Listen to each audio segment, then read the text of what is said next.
गाजर, मूली और हरी मिर्च का एकदम नए और सीक्रेट तरीके से अचार बनाएंगे, जिसे बनाने के बाद आप 3 से 4 महीने तक स्टोर करके रख सकते हैं और ये कभी ख़राब नहीं होता। स्वागत है आपका इंडियन फूड से डोसा में। चलिए शुरू करते हैं। यहाँ पर हमने एक गाजर और एक मूली लिया हुआ है, जिसको कि हमने पहले से ही साफ पानी से धुलकर अच्छी तरह से इसे सूखा कर लिया है।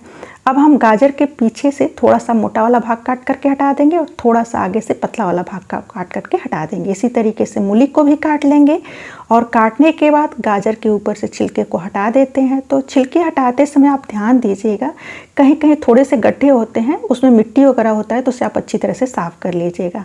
मूली को भी छील लेंगे। अब इसे हम लंबे लंबे टुकड़ों में काट लेंगे इस तरीके से।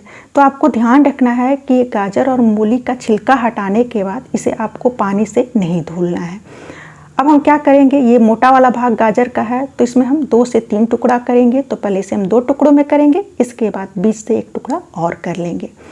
तो अक्सर क्या होता है कि जब हम घर में अचार बनाते हैं तो मूली और गाजर को गोल गोल भी काट करके बना सकते हैं, लेकिन अगर हमें मार्केट की तरह अचार बनाना होता है तो इस तरीके से हम इसे लंबे लंबे टुकड़ों में काट लेते हैं। तो यह हम मार्केट की तरह अचार बनाएंगे और गाजर के बीच में ये जो मोटा वाला सफ़ेद भाग होगा इसे हम हटा देंगे, क्योंकि अचार में ये पकता नहीं है और इसमें कोई स्वाद नहीं होता है। इसी तरीके से हम मूली को भी काट लेंगे। और यहाँ हमने 50 ग्राम हरी मिर्च को पहले से ही धुलकर अच्छी तरह से सुखा लिया और डंठल को हटा दिया है। अब हम हरी मिर्च को भी 2 टुकड़ों में काट लेंगे। तो आप हरी मिर्च को छोटे टुकड़ों में भी काट सकते हैं या फिर इस तरीके से आप कैंची से भी काट सकते हैं, ताकि ये मिर्च जो है आपके हाथ में लगने ना पाए। मिर्च पर डंठल नहीं होना चाहिए, इस बात का ध्यान रखना है।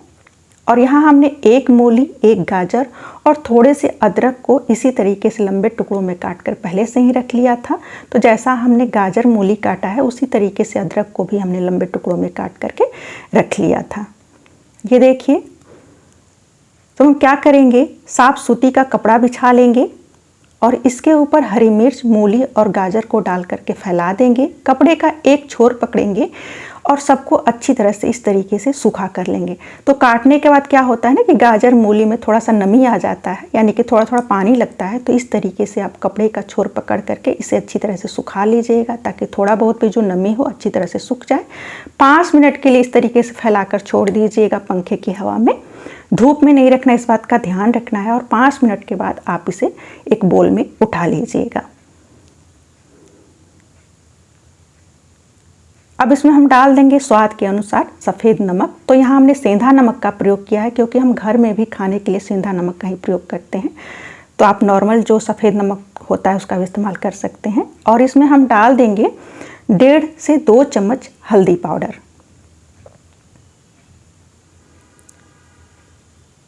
अब हम क्या करेंगे, मूली और गाजर को झटकते हुए नमक को अच्छी तरीके से मिलाएंगे। हाथ से भी नहीं छुएंगे, नहीं तो हल्दी पाउडर हाथ में लग जाएगा। और साफ सूखा चम्मच लेंगे और इसे अच्छी तरह से मिला लेंगे। गीले चम्मच का प्रयोग नहीं करना, इस बात का ध्यान रखना है, नहीं तो अचार जो है हमारा बहुत जल्दी ख़राब हो जाता है। अब हम बोल के ऊपर ढक्कन लगाकर इसे रात भर के लिए, यानी कि इसे 1 दिन के लिए हम छाया में रख देंगे।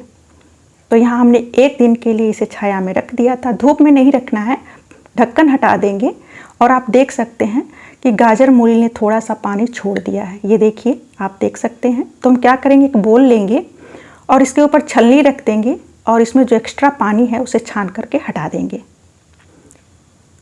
बोल के ऊपर ढक्कन लगा देते हैं, एक्स्ट्रा पानी को छान करके हटा देंगे। इसमें पानी नहीं रखना चाहिए, बिना पानी का इसे हमें बनाना है। तो जो एक्स्ट्रा पानी होगा इसे हमें निकाल लेना है और इस पानी को हम हटा देंगे, इसका यूज नहीं करना है। अब इसे हम किनारे रख देते हैं, चलते हैं गैस की तरफ। तो यहाँ हमने गैस चलाकर पैन रख दिया गर्म होने के लिए। अब हम मिक्सी का जार लेंगे। तो कभी कभी क्या होता है ना कि मिक्सी का जार में थोड़ा बहुत भी नमी रहता है और हम मसाले पीसते हैं और उसका यूज कर लेते हैं, तो भी अचार ख़राब हो जाता है। तो इसे हम थोड़ा सा सूखा कर लेंगे और जिस जार में हमें अचार रखना है उस जार को भी इस तरीके से थोड़ा सा हम गर्म कर लेंगे। तो आप शीशे का भी जार ले सकते हैं और इस तरीके से थोड़ा सा गर्म कर लीजिएगा। इससे क्या होता है कि अचार हमारे ख़राब नहीं होते, उसमें कोई नमी नहीं लगता है। अब इसमें हम डाल देंगे 1 चम्मच सौंफ, साथ में डाल देंगे आधा चम्मच मेथी दाना और 1 चम्मच जीरा डाल देंगे। धीमी आंच पर इसे हल्का सा भून लेंगे, लाल नहीं करना है, बिल्कुल हल्का सा भूनेंगे। अब इसमें हम डाल देंगे 3 सूखी लाल मिर्च इसे भी थोड़ा सा गर्म कर लेंगे। मिर्च की मात्रा आप थोड़ा सा बढ़ा भी सकते हैं या फिर कम भी कर सकते हैं। और इसमें हम डाल देंगे 2 चम्मच ये पीली सरसों। इसकी जगह पर आप काला वाला सरसों या मोटा वाला सरसों का भी प्रयोग कर सकते हैं या फिर राई का भी प्रयोग कर सकते हैं। सबको अच्छी तरह से थोड़ा सा गर्म कर लेंगे। गैस बंद कर देंगे। इसे एक प्लेट में निकाल लेंगे और जब ये पूरी तरह से ठंडा हो जाएगा तब इसे हम मिक्सी जार में डाल करके पीस लेंगे। दोबारा से हम गैस चला लेंगे और इसमें हम डाल देंगे आधा कप सरसों तेल। तो यहाँ हमने कच्ची घानी सरसों तेल का प्रयोग किया हुआ है। आपके घर में जो भी सरसों तेल आता है उसका प्रयोग कर सकते हैं। तेल गरम हो गया, धुआं उठने लगा है। अब हम गैस को बंद कर देंगे और बंद करने के बाद इसमें थोड़ा सा हींग डाल देंगे। तो ध्यान रखना है कि हींग को हमें पकाना नहीं है, गैस बंद करके हींग डालना है। अब हम इस मसाले को पीस लेते हैं। तो यहाँ पर हमने मसाले को पीस लिया, बिल्कुल दरदरा सा पीसना है। इस तरीके से मैं निकाल करके आपको दिखा रही हूँ, ये देखिए। तो इसे बहुत ज़्यादा बारीक पाउडर नहीं बनाना है। इसमें हम डाल देंगे आधा चम्मच चीनी। चीनी डालने से क्या होता है कि हमारे अचार का कलर बहुत अच्छा आता है और टेस्ट भी काफ़ी अच्छा आता है। अब इन मसालों को हम मूली, गाजर और हरी मिर्च में डाल देंगे। अगर आपको लगता है कि मसाले की मात्रा पीसने के बाद ज़्यादा है तो थोड़ा सा मसाला आप रख दीजिएगा, उसका प्रयोग आप बाद में कर लीजिएगा अचार बनाने के लिए। अब हम इसे अच्छी तरह से मिला लेंगे। इस तरीके से झटकते हुए मिलाएंगे। तो यहाँ हमने मसालों को मिला लिया। इसमें हल्दी पाउडर थोड़ा सा कम लग रहा है तो बाद में हम थोड़ा सा 1 चम्मच हल्दी पाउडर ऊपर से डाल देंगे और साथ में डाल देंगे 1 चम्मच कश्मीरी लाल मिर्च पाउडर। आप इसकी मात्रा कम या ज़्यादा रख सकते हैं, यानी कि लाल और भी ज़्यादा बढ़ाना हो तो कश्मीरी लाल मिर्च की मात्रा आप और भी बढ़ा लीजिएगा। आधा चम्मच अजवाइन लेंगे और आधा चम्मच मंगरेल लेंगे और दोनों को हाथ से क्रश करते हुए अच्छी तरह से अचार में डाल देंगे इस तरीके से और सबको अच्छी तरह से मिला लेते हैं। तो यहाँ देखिए हमने काठ वाले चम्मच का प्रयोग किया हुआ है। तो जब भी आप चम्मच का प्रयोग कीजिएगा सूखा होना चाहिए। और यहाँ हमने लिया हुआ है विनेगर, वाइट विनेगर है। और इस तरीके का मार्केट में आपको साइट्रिक एसिड मिल जाता है या फिर एसिटिक एसिड मिल जाता है, जो कि खास तौर पर अचार को सुरक्षित रखने के लिए ही होता है। तो एक छोटी कटोरी हमने ये वाइट विनेगर यानी कि सफ़ेद सिरका लिया हुआ है। इसमें से हम पूरा सिरका डाल देंगे। बस थोड़ा सा जो सिरका है इसे हम बचा करके रखेंगे, इसका प्रयोग हम बाद में करेंगे। अचार को अच्छी तरह से मिला देते हैं इस तरीके से। अब आप क्या कीजिएगा, इसमें से एक टुकड़ा अचार लेकर के आप चख लीजिएगा। अगर आपको लगता है कि नमक कम है तो थोड़ा सा नमक डाल करके आप इसे बराबर कर लीजिएगा। तेल ठंडा हो गया है तो इसे हम चेक कर लेते हैं। ये देखिए तेल हल्का गुनगुना है, पूरी तरह से ठंडा भी नहीं हुआ है। तो हींग को इस तरीके से मिला देंगे और ये तेल को हम अचार में डाल देंगे। थोड़ा सा तेल हम बचा करके रखेंगे, इसका यूज हम बाद में करेंगे। अचार को अच्छी तरह से मिला लेते हैं इस तरीके से।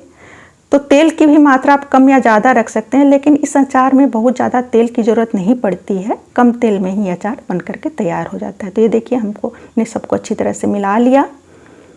इसे अब हम जार में भर देंगे। तो जार में हम पहले थोड़ा सा तेल डाल देंगे, जो बचा हुआ तेल था। उसके बाद हमने जो विनेगर बचा करके रखा था वो डालेंगे। तो पहले तेल को हम इस तरीके से जार के तल्ले में अच्छी तरह से फैला लेंगे, इसके बाद विनेगर को डाल देंगे। इससे क्या होता है कि अचार तल्ले में बैठता भी है तो ख़राब नहीं होता। तो कभी कभी क्या होता है ना कि अचार रखने के बाद जिस बर्तन में हम रखते हैं उसके तल्ले में ही फफूंदी लग जाती है। अचार को भर लेते हैं इस तरीके से। बहुत ही कम समय में बहुत ही आसान तरीके से इस अचार को बनाने के बाद आप 3 से 4 महीने तक स्टोर करके रख सकते हैं। ये कभी ख़राब नहीं होता। अब इसके ऊपर बचा हुआ थोड़ा सा तेल है, इसे भी हम डाल देते हैं और थोड़ा सा अचार बचा हुआ है तो इसको हम इस तरीके से बोल में निकाल देंगे रोज़ खाने के लिए, यानी कि रोज़ प्रयोग करने के लिए। कम समय में काफ़ी आसान तरीके से इस चटपटे अचार को बना करके एक बार ज़रूर ट्राई कीजिएगा। यकीन मानिए आपको काफ़ी पसंद आएगा। मिलते हैं नई रेसिपी के साथ, तब तक tata bye bye and take care.